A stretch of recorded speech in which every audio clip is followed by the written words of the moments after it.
都話咗亞洲勢力崛起㗎啦。論軟實力，今年有位大哥又嚟玩我獨自升級，搞到 Light Heavyweight 又再風雲色變。論硬實力就仲勁抽，今年 UFC 仲首次出現男子組亞洲打比冠軍戰。今集打邊爐，我哋同大家睇下嚟緊 UFC 327亞洲區點樣。唔係我意思，即係話好出位、好架勢咁，應該點講？出人頭地。係啦，出人頭地咯！我正話咪講出人頭地都做咩啫？大家好，打邊爐嘅時間。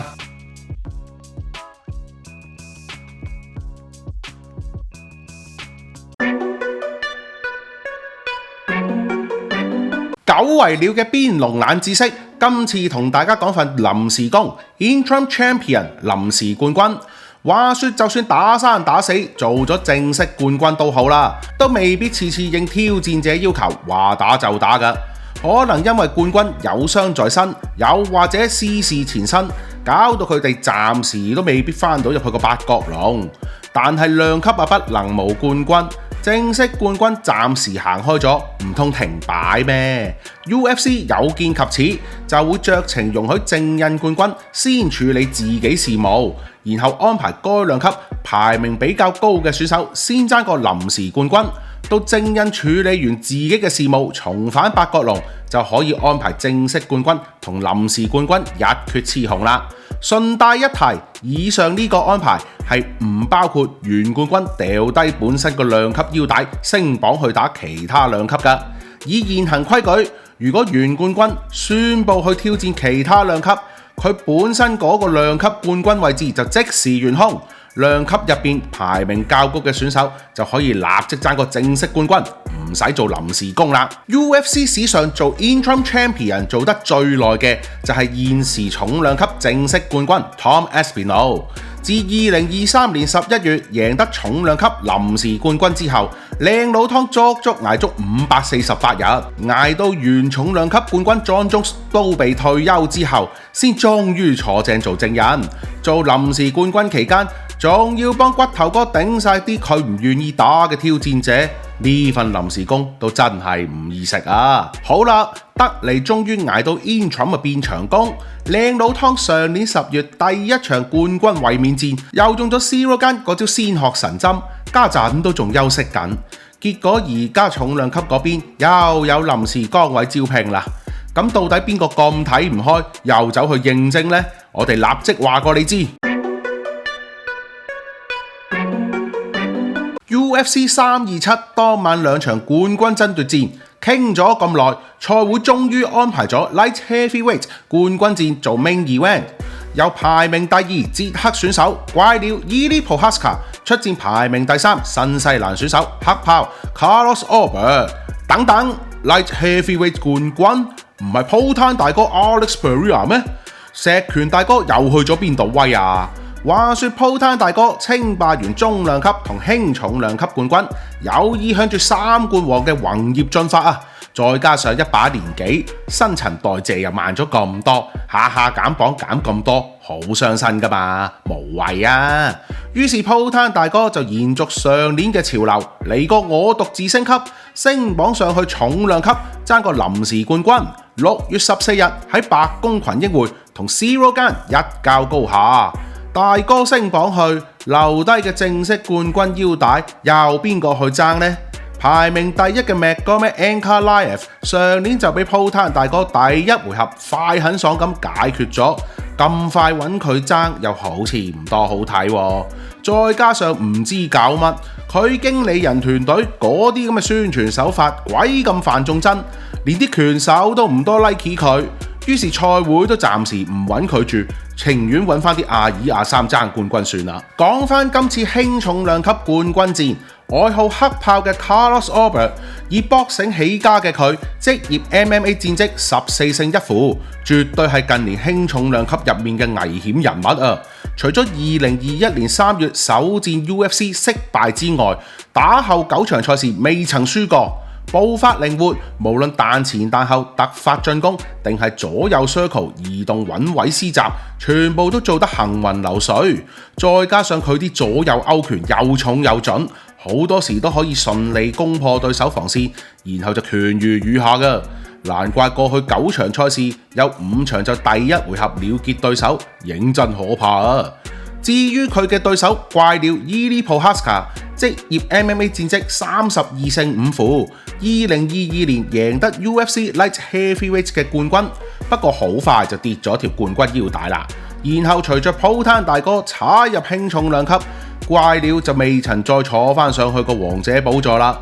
同樣以立技為主，主修空手道嘅佢喺 UFC 入邊從來冇試過判定分勝負㗎。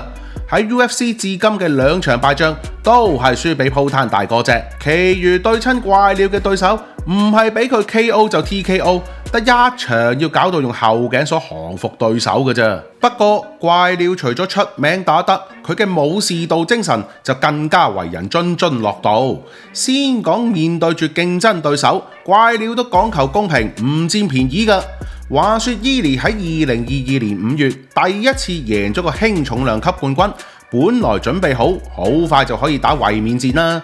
點知喺當年11月練習期間，伊利就傷咗個右邊膊頭。本來賽會想保住伊利個正式冠軍銜頭，開翻個臨時冠軍位俾其他選手爭㗎。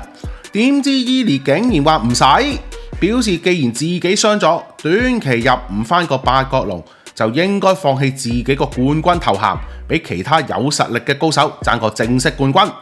呢個係對2級入面其他選手嘅公平同埋尊重。結果跟住嘅 Light Heavyweight 冠軍腰帶就俾本來要挑戰伊利嘅 Jamahal Hill 喺2023年1月贏到手啦。但係伊利呢一種武者精神，點可以唔俾個叻你啊？面對對手都講求公平，對住 fans 就更加貼心啦。話說扮晒古代日本武士，頭頂成日紮住個天線髮型嘅伊利，喺2025年1月嘅 UFC 311賽事之前，突然剪咗佢條天線得 B。原來怪鳥削髮為真嘅原因係為咗 fans。事緣伊利有個叫 Ashley 嘅女 fans， 不幸患上癌症要做化療。大家都知化療最明顯嘅副作用就係甩頭髮。好地地一個靚女，因為同癌魔搏鬥搞到變咗光頭，點會唔叫人心痛啊？結果怪鳥收到消息就決定剪咗自己條天線得 B， 作為對 Ashley 喺抗癌路上嘅一份支持。最終當晚嘅 UFC 311，伊利喺第3回合3分01秒以 TKO 贏咗對手 Jamahal Hill。賽後伊利仲將呢一晚嘅勝利送咗俾 Ashley， 鼓勵佢喺抗癌路上繼續迎難而上。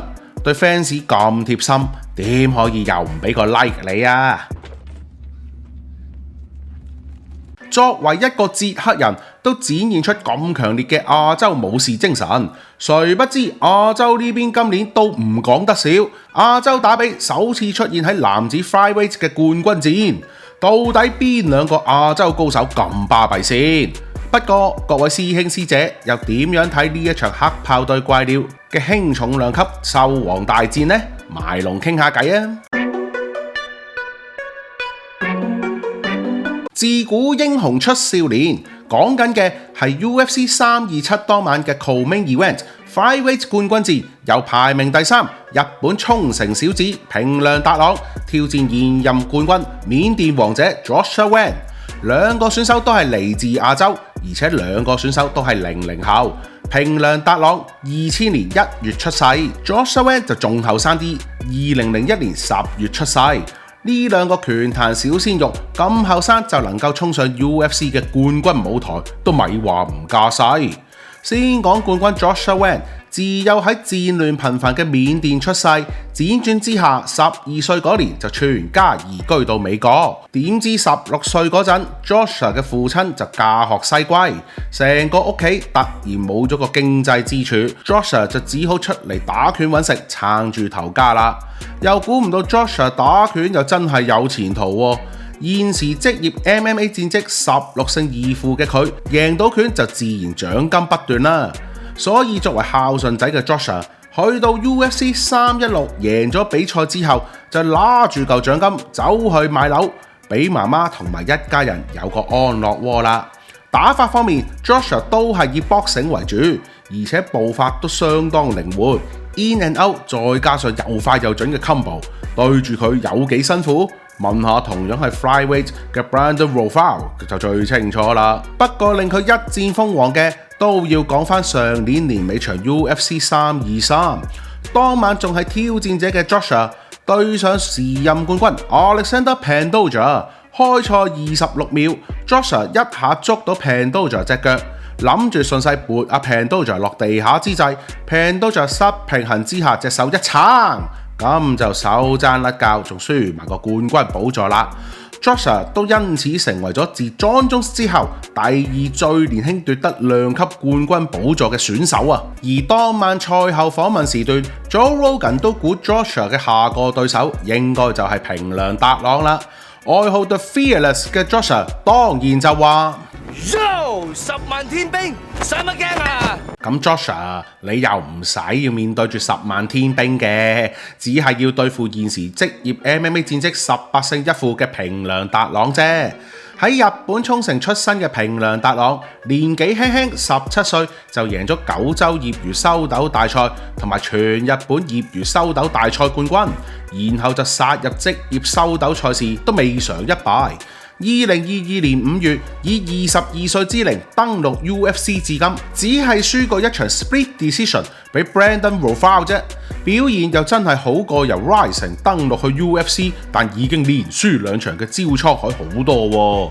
然後喺上年2025年，平良達朗就直頭係大爆發，先喺2025年8月 UFC 首次出現由2個亞洲選手擔正 main event 嘅比賽入邊，第2回合平良達朗一記 face crank 就降服咗南韓選手朴妍成。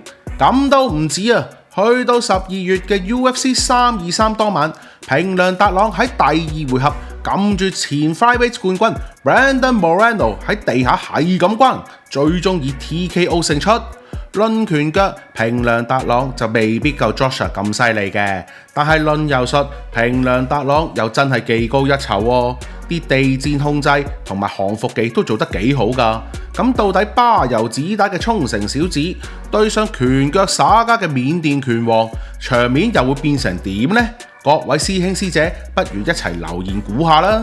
今集嘅打邊爐時間就差唔多啦，多謝各位師兄師姐同我哋一齊打撈打咗咁耐啊！鍾意呢條片記得幫我哋 like、comment、share， 仲有 subscribe 我哋打邊爐嘅 YouTube channel， 剔埋隔離個鐘仔，咁我哋有新片就可以立即通知到你哋啦。有你哋嘅支持，個爐先可以保持熱度打落去。密切留意打邊爐頻道，我哋下次見。